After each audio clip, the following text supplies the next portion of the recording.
Quel bonheur de vous retrouver enfin pour une toute nouvelle émission 100% MHSC. Après de nombreux mois d'attente et de réflexion, j'ai le plaisir de lancer ce tout nouveau projet en partenariat avec MHSC On Air et BAF Media. Bienvenue sur le podcast Charnière Centrale. Charnière Centrale, le podcast 100% MHSC. Bonsoir à toutes et à tous, les amis, quelle joie, quelle satisfaction de reprendre le micro pour animer une émission entièrement consacrée à notre club de cœur qui est le MHSC. J'espère que vous allez bien, pour ma part je suis en grande forme et très bien accompagné pour ce tout nouveau podcast appelé Charnière Centrale. Tout d'abord, pourquoi Charnière Centrale? Pourquoi avoir choisi ce nom d'émission? Tout simplement parce que la définition d'une charnière centrale dans le football concerne bien évidemment les deux défenseurs centraux, le duo défensif. Pour ce podcast, nous serons toujours en duo pour l'animer. Je suis ravi d'animer cette émission chaque semaine avec mon compère, je dirais même mon ami Kevin, ici présent. Salut mon Kev, comment vas-tu? Et salut Fabien, super content de reprendre l'émission et parler de notre club de cœur. J'espère qu'on va se régaler, qu'on va avoir une belle fin de saison et voilà, qu'on va se régaler, super content de reprendre. Alors avant de débuter cette émission, je vous explique un peu le déroulé, le fil conducteur de ce podcast que vous pouvez écouter chaque mardi dès 18h sur les réseaux sociaux de MHSC On Air et de BAF Media. Chaque semaine, on débutera par l'humeur du jour, un supporter de la paillade que nous aurons avec nous durant l'ensemble de l'émission. Kevin et moi-même donnerons un mot qui permettra de définir notre humeur du jour en fonction de la dernière prestation des Montpelliérains. On poursuivra avec le débrief du match. On analysera donc l'ensemble de la rencontre passée en évoquant les prestations des joueurs, mais aussi les choix de Jean-Louis Gasset. Le top flop sera également au rendez-vous. On poursuivra avec la question du jour avant de terminer avec l'avant-match de la rencontre qui aura lieu le week-end suivant et les résultats des féminines et de l'équipe réserve. Allez, je crois que je vous ai tout expliqué. On commence. Je suis comme un gosse à l'idée de reprendre l'animation d'une émission sur le MHSC. C'est parti avec l'humeur du jour.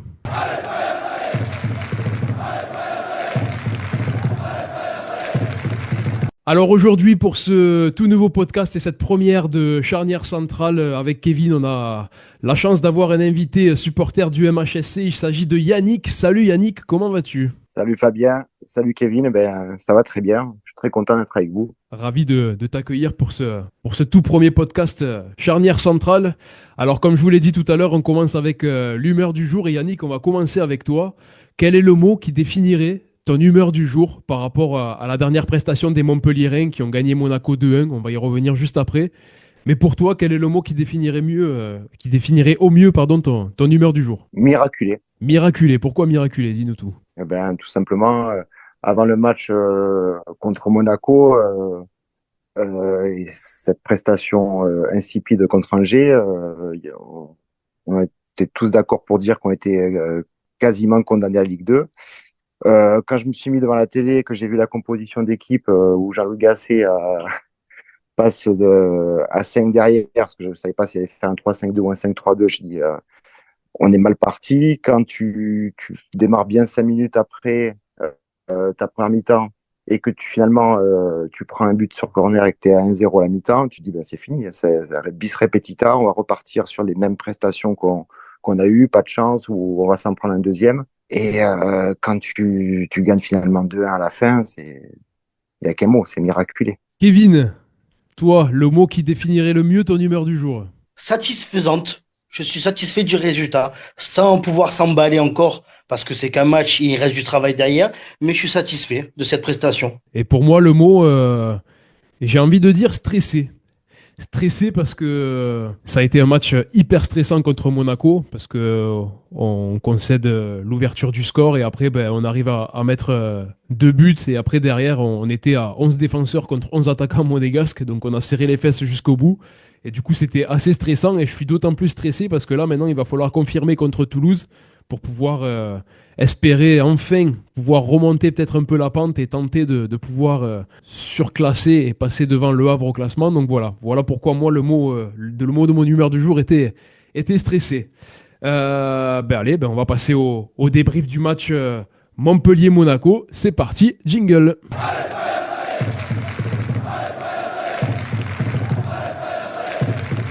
Vous ne rêvez pas, Montpellier a gagné un match. Vous ne rêvez pas, Montpellier a pris 3 points. Et non, vous ne rêvez pas, Montpellier peut encore croire au maintien. Le MHSC s'est imposé vendredi soir pour la 3e fois de la saison seulement face à l'AS Monaco 2-1. Les Monégasques ont d'abord ouvert le score par l'intermédiaire de Thilo Kehrer avant que Moussa Tamari double la mise et enflamme la Mosson en seconde période. Au classement, Montpellier reste dernier de Ligue 1 avec 12 points, mais se rapproche de ses concurrents directs, Le Havre, Saint-Etienne et Nantes. Cette victoire est une petite lueur d'espoir pour les Payadins, mais il n'y a vraiment pas de quoi s'enflammer. Le maintien dans l'élite est encore loin d'être validé. Alors on va commencer avec toi, Yannick. Qu'as-tu pensé de cette rencontre des Montpelliérains sur l'ensemble de la partie? Mais comme je disais tout à l'heure, moi, ce qui m'a plu, c'est que au moins on a réussi à travailler en équipe, ce qu'on retrouvait pas quand même dans les dernières prestations ou peu de fois, c'est d'avoir réussi à être solidaire du début à la fin,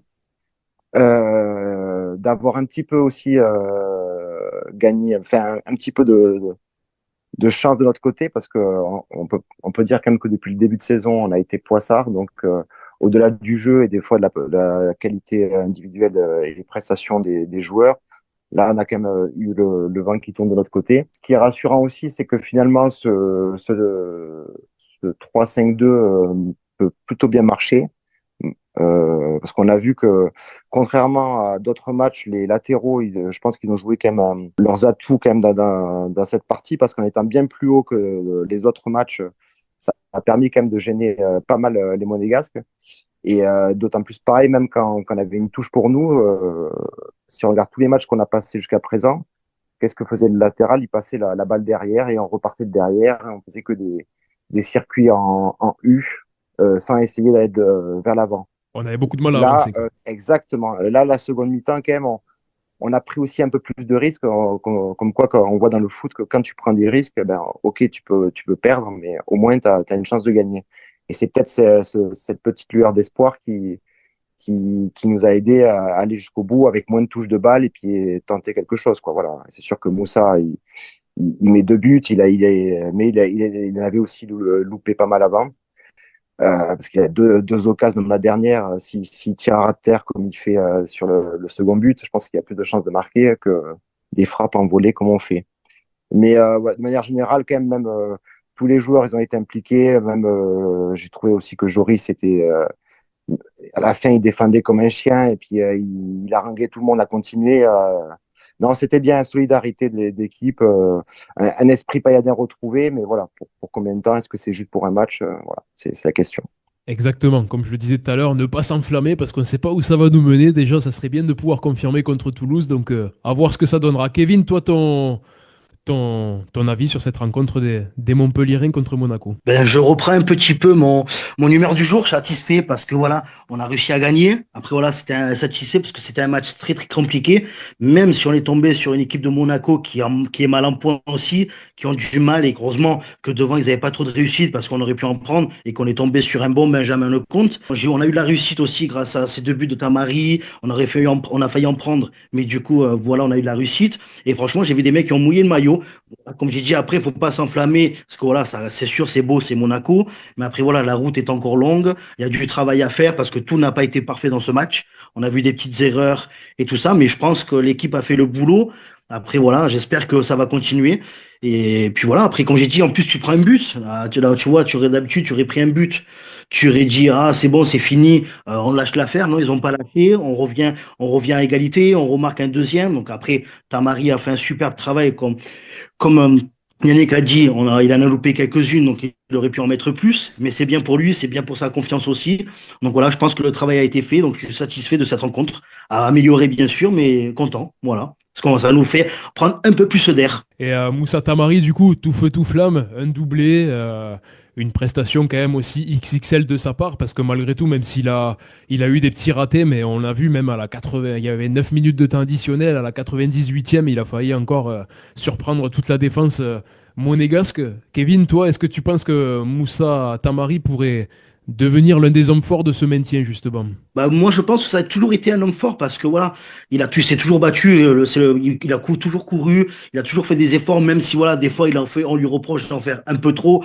Je pense qu'il pourrait plus souvent lever la tête et donner le ballon. Mais voilà, c'est son style, on le sait, c'est un dribbleur. Et depuis le début de saison, même s'il a pas eu beaucoup de réussite, il a toujours fait ce qu'il peut, il a toujours couru à fond, il s'est toujours donné à fond.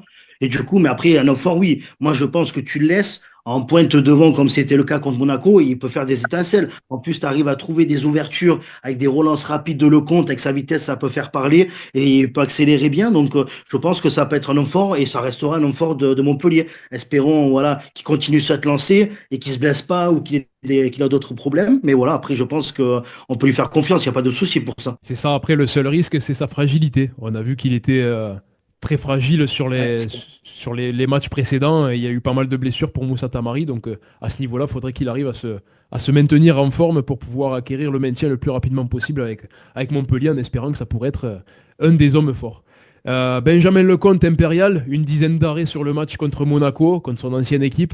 Yannick, toi, qu'est-ce que tu as à dire de cette prestation de Benjamin? Ben, Benjamin Lecomte, c'est avec le brassard de capitaine, c'est lui qui nous a maintenu quand même tout le long du match parce que dès la seconde minute, quand Ben Seguir il fait son tir, pour moi, il est dedans, quoi. Déjà, il arrive à la sortir. Je trouve qu'il a été présent tout le long. Il a réussi à rassurer. Il a su temporiser aussi des fois sur les relances, pas faire n'importe quoi. Il nous a maintenu dans le match tout le long et ça aide toute l'équipe. Quand ton gardien il fait 10 arrêts dans le match, ça change tout. Tu te dis, bon, allez, on perd qu'un 0, allez, on a égalisé, on peut peut-être en mettre deux, on va pas en prendre un deuxième. Je pense qu'au fur et à mesure, on s'est construit un mental au fur et à mesure du match qu'on a ressenti dans l'équipe et même dans les choix des fois des défenseurs derrière. Non, il a sécurisé tout le monde, il a donné de la confiance et je pense que ça va lui faire du bien, hein, même à lui, parce que quand tu fais une bonne prestation et que tu gagnes, c'est décuplé quand même, hein. Et j'ai envie de parler de TJ Savanier aussi. Je vais d'abord commencer par Kevin, parce que bon, TJ Savanier fait beaucoup parler de lui ces derniers temps. Il y a eu sa déclaration un peu délicate envers un supporter du Puy, et après il y a eu la perte du brassard de capitaine. Kevin, toi, qu'est-ce que tu as pensé de la prestation de TJ Savanier? Moi, personnellement, j'ai quand même été satisfait, même si ça n'a pas été sa meilleure prestation. Mais il a montré quand même qu'il était présent et il a montré qu'il avait envie sur cette rencontre-là. Qu'est-ce que t'en as pensé, toi, Kevin? bah ouais, voilà. Après, comme on disait, il a fait un très bon match. Je pense que lui avoir enlevé le brassard de capitaine, alors peut-être que j'ai pas me faire des amis, mais je pense que peut-être ça lui a enlevé de la pression et qu'il se mettait trop de pression à lui-même parce qu'il disait peut-être que je suis le capitaine, que tout le poids de l'équipe, parce que ça fait quelques années que tout le poids de l'équipe lui est sur ses épaules, quoi. À chaque fois, on disait, allez, TJ, c'est lui, c'est le capitaine, tu dois mobiliser tes troupes et tout ça. Mais je pense que lui avoir enlevé le brassard de capitaine, c'est quelque chose qui lui a fait du bien. Il peut peut-être un peu plus se lâcher. Après, voilà, comme on a dit, tout n'est pas parfait et c'est pas sa meilleure saison de loin de là. Il nous a prouvé par maintes saisons qu'il était meilleur. Mais ce match-là, franchement, il a fait le boulot. Il se battait sur les ballons aussi. Il nous a fait des bonnes relances, des bonnes passes. Donc, je pense que TJ, là, sur ça, on peut rien lui reprocher. Et je pense, comme j'ai dit, que le brassard de capitaine lui avoir enlevé, je pense que c'est très bien. Il faut continuer comme ça. Et comme je disais, je pense qu'il a moins de pression et qu'il joue un peu plus relâché. Yannick, tu penses que c'était un poids, toi, pour TJ Savanier d'avoir le brassard de capitaine ou... Un poids, peut-être pas un poids, mais quand tout tournait autour de lui, forcément, tu as tous les regards sur toi et peut-être à un moment donné, peut-être tu perds un peu ton football. Là, ce qui est bien contre Monaco, parce que lui, enfin, en général, il n'a pas tendance quand même à réussir des bons matchs contre les grosses équipes, TJ. Contre les plus faibles, oui, mais là, ce qu'il a fait de bien, je trouve, c'est surtout, il a joué beaucoup plus simple. Et les deux ou trois récupérations de balles qu'il fait, qu'il arrive à changer de l'autre côté, tous les changements d'aile, tout ça, ça fait du bien à l'équipe aussi.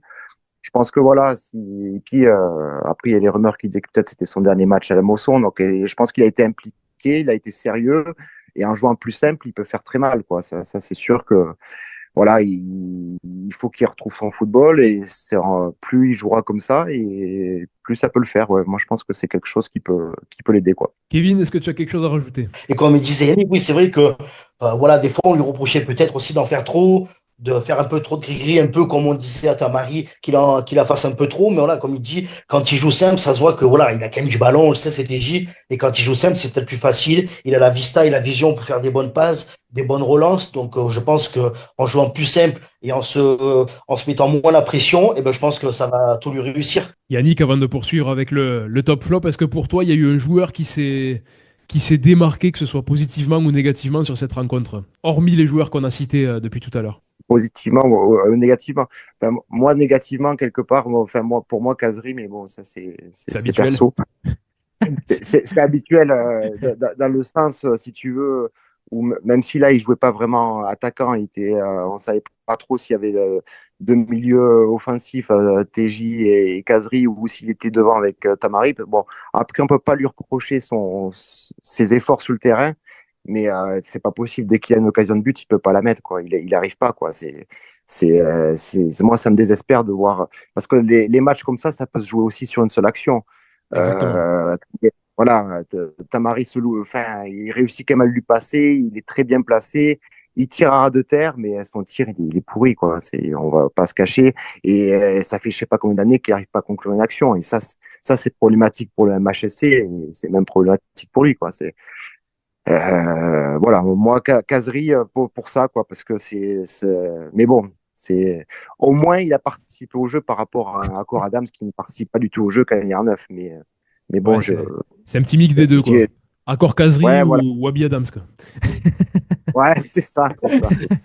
Allez, ben on va passer au top flop. Vous allez me dire votre joueur top et votre joueur flop du côté de la paillade. C'est parti.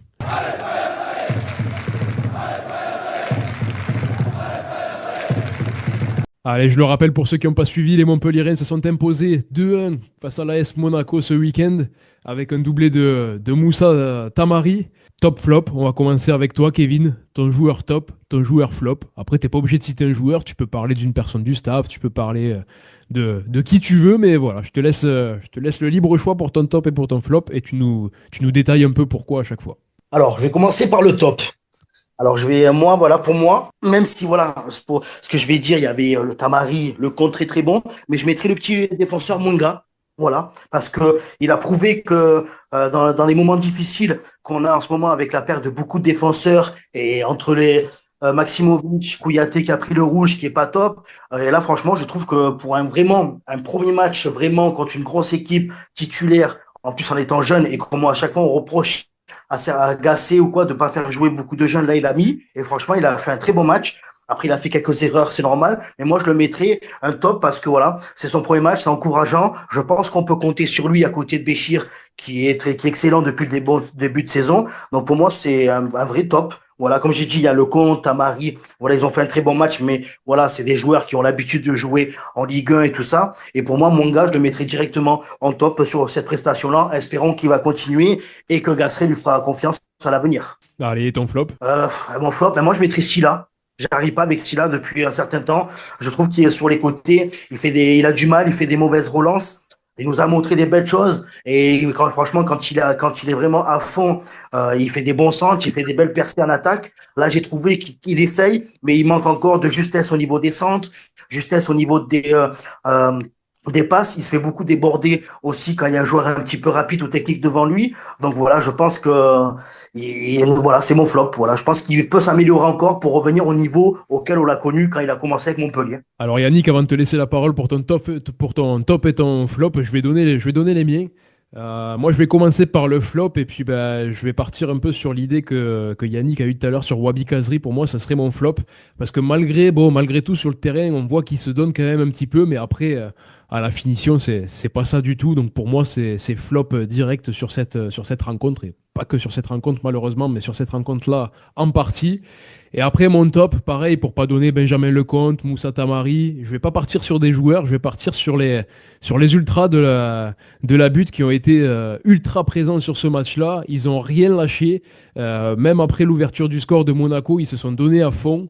Et puis, petite pensée pour la sono qui a été mise qui a été mise à fond au sein de la tribune pour relancer notre équipe et après on a enchaîné avec le doublé de Moussa Tamari. Donc voilà, vraiment mon point positif aussi, c'est les ultras qui sont quand même toujours présents. Ils disent qu'il faut qu'il y ait une grosse ferveur pour soutenir l'équipe pour pouvoir se maintenir et ils sont toujours présents, ils lâchent rien eux aussi. Et donc franchement, c'était très positif à ce niveau-là. La sono les a reboostés, donc il faudrait mettre la sono à chaque fois, à tous les matchs. Il faudrait que les ultras descendent la sono, hein, parce qu'après de là, ça les a reboostés. On n'a pas vu la même équipe, sans déconner, hein.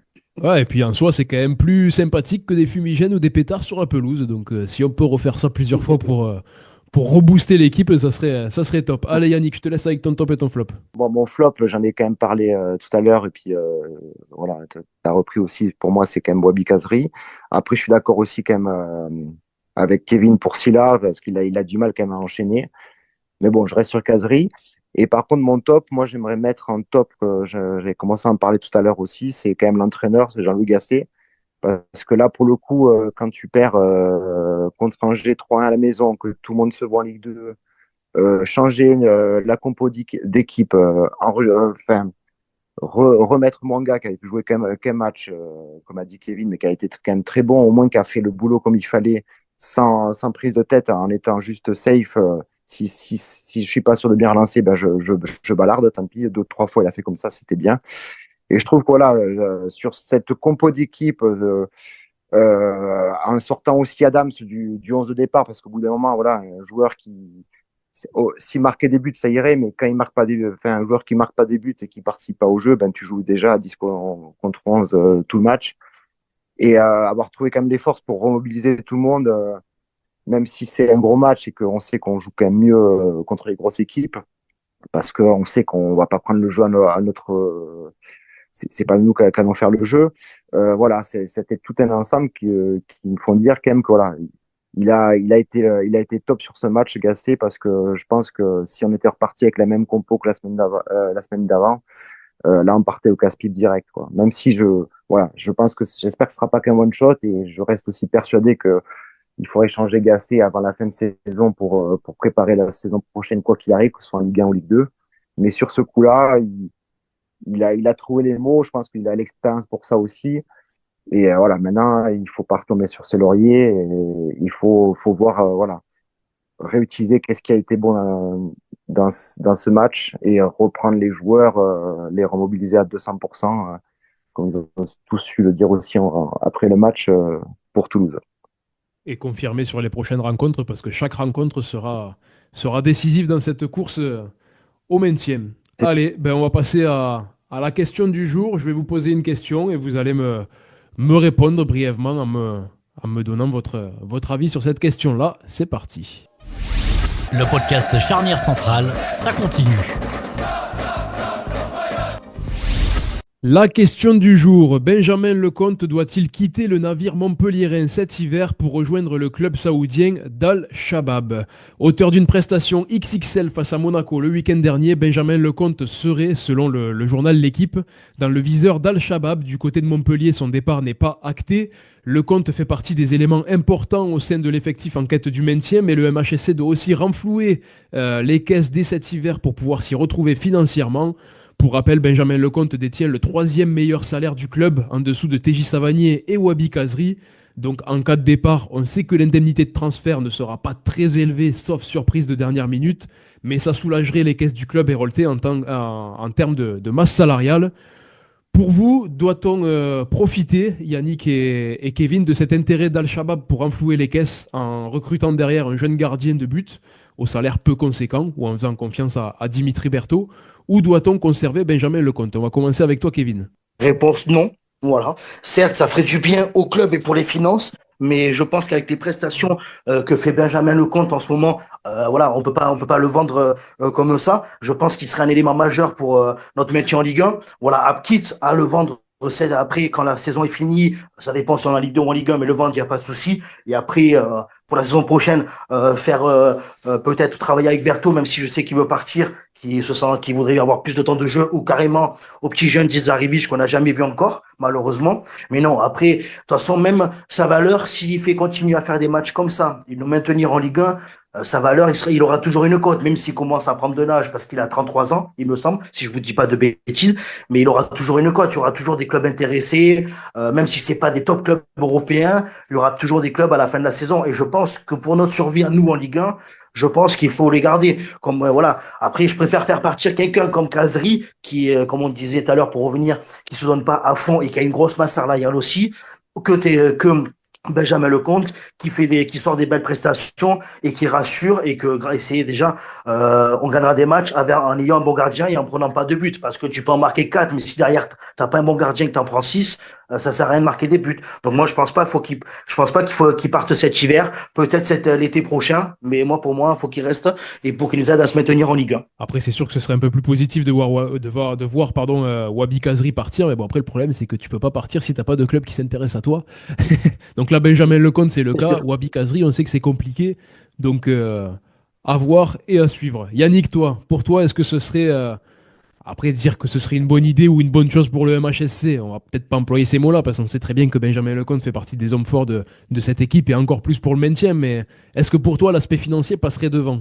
Absolument pas. Là, si on perd le compte, pour moi, c'est direct Ligue 2, hein, parce que avoir la chance d'avoir un gardien d'expérience comme lui, et maintenant qu'en plus on lui a mis le brassard sur le bras, parce qu'il faut pas se leurrer, hein, Ferry il va pas récupérer le brassard, TJ on en a parlé tout à l'heure, donc s'il y en a un qui doit avoir le brassard maintenant, je pense que ça peut bien lui aller.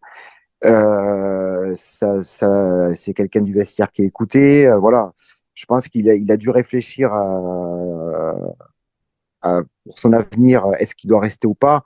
Mais même en lisant les déclats, après, bon, il faut toujours en prendre et en laisser. Mais à mon avis, il a au moins envie de finir la saison. Après on verra. Mais il faut absolument le garder. Il n'a aucun intérêt à partir en Arabie Saoudite.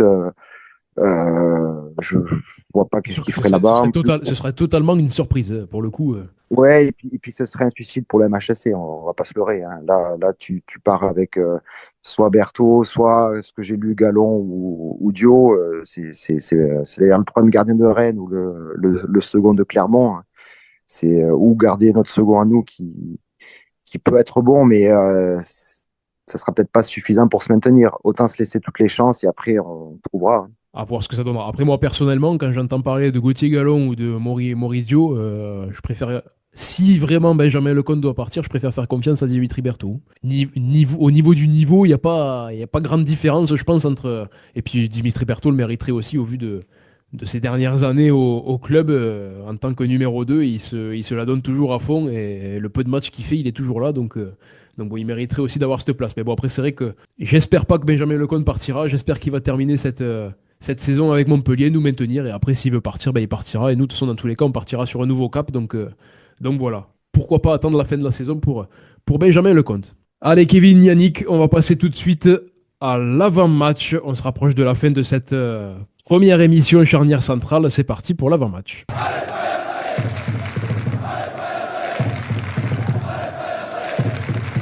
Dimanche après-midi, à 17h15, le MHSC se déplacera sur la pelouse du Stadium de Toulouse pour y affronter le TFC lors de la 18e journée de Ligue 1. Toulouse reste sur un match nul 0 partout à Lyon le week-end dernier et se classe 8e du championnat. Pour Montpellier, une victoire serait synonyme de confirmation après la victoire contre Monaco et peut-être même de remonter au classement. En cas de victoire, les Payadins pourraient céder leur place de lanterne rouge au Havre, mais rien n'est encore fait. Kevin, Yannick, comment vous voyez ce match? On va commencer avec toi, Yannick. Moi, j'espère que dans tous les cas, on va continuer et on va aller gagner ce match parce que faut se rappeler quand même au match aller qu'on a pris 3-0 à la maison. Et je pense qu'il faudrait leur rendre leur monnaie de leur pièce là. Euh, voilà, après, il va falloir voir qu'est-ce que va mettre comme équipe en place Jean-Louis Gasset. Est-ce qu'il va rester sur sa compo? Est-ce qu'il va, enfin, il va sûrement réintégrer Kouyaté, mais est-ce qu'il le met titulaire ou pas? On se pose la question. Moi, je pense qu'on a les moyens de gagner si on les presse haut, comme on a pu le faire contre Lyon et quelquefois contre Monaco. Je pense qu'on prendra quand même au moins un but. Donc, voilà, je pense qu'il faudra réussir à refaire un exploit aller chercher cette victoire. Je vais vous demander votre pronostic juste après. Après, moi, je pense que Jean-Louis Gasset va repartir, il va prendre les mêmes et on recommence par rapport à Monaco. Même pourquoi pas refaire débuter le jeune défenseur central, ça peut être que bénéfique pour lui aussi. Kevin, toi, comment tu vois cette rencontre face au TFC? Ça va être dur, hein. C'est un derby quand même. Donc à chaque fois qu'on a joué un derby contre eux, on a plus souvent perdu que gagné, voire faire des matchs nuls. On a beaucoup perdu au stadium.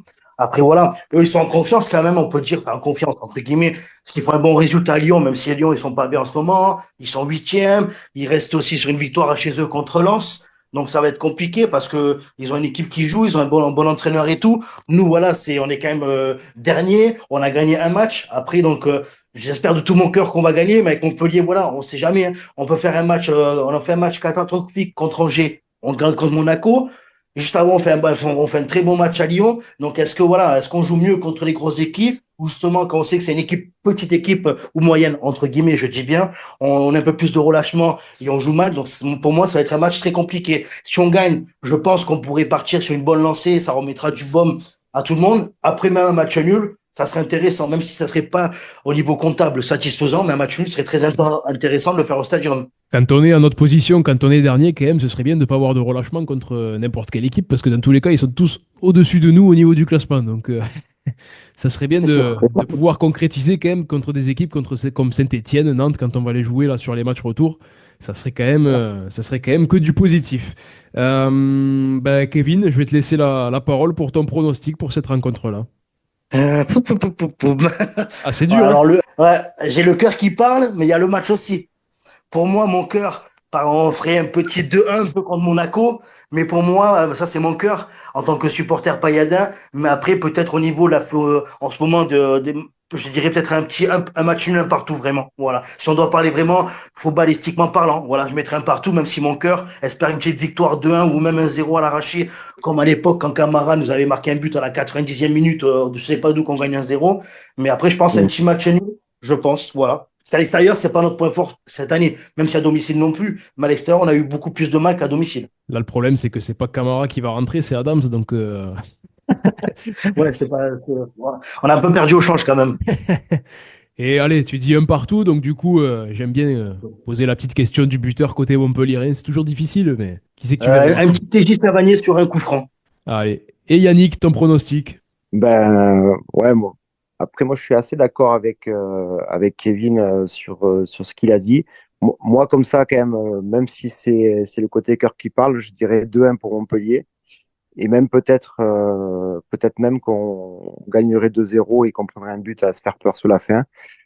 J'espère vraiment ça parce qu'on a quand même l'équipe pour pouvoir le faire, surtout avec quand même quelques retours. Parce qu'il y a Mahama qui revient, Nordin qui va revenir, Tamaré qui monte en puissance. Voilà, je vois bien Tamari remarquer et même peut-être Mahama marquer aussi. Et Yannick, tu as piqué mon pronostic, là. Du coup, il va falloir que je change ce que je voulais dire. Kevin l'a dit aussi, hein, il avait dit 2-1 quand même. Ouais, parce que moi, j'étais plus parti, j'allais dire, allez, un petit 2-0. Bon, le cœur parle aussi quand même, hein. Mais on vient de faire un gros match contre Monaco, on s'impose. Et là, ce serait vraiment l'enchaînement parfait. 2-0, on prend pas de but. Un but de Tamari et un but de Mama qui rentre en fin de match et qui conclut avec le 2-0. Donc c'est pour ça que je dis, c'est au niveau surtout des buteurs que tu m'as piqué les noms. Donc voilà, on espère en tout cas une victoire comme Yannick le prédit ou moi. Et puis on verra, peut-être qu'on fera un match nul. Kevin a pris un peu plus de distance à ce niveau-là. Le cœur a un peu moins parlé. Mais voilà, maintenant, à la position où on est, vraiment, tous les matchs sont importants et toute victoire est bonne à prendre pour cette course au maintien. On va terminer cette émission avec les résultats en bref de nos équipes du MHSC. Et puis après, ça va se terminer tranquillement. C'est parti pour les résultats en bref de nos équipes du MHSC.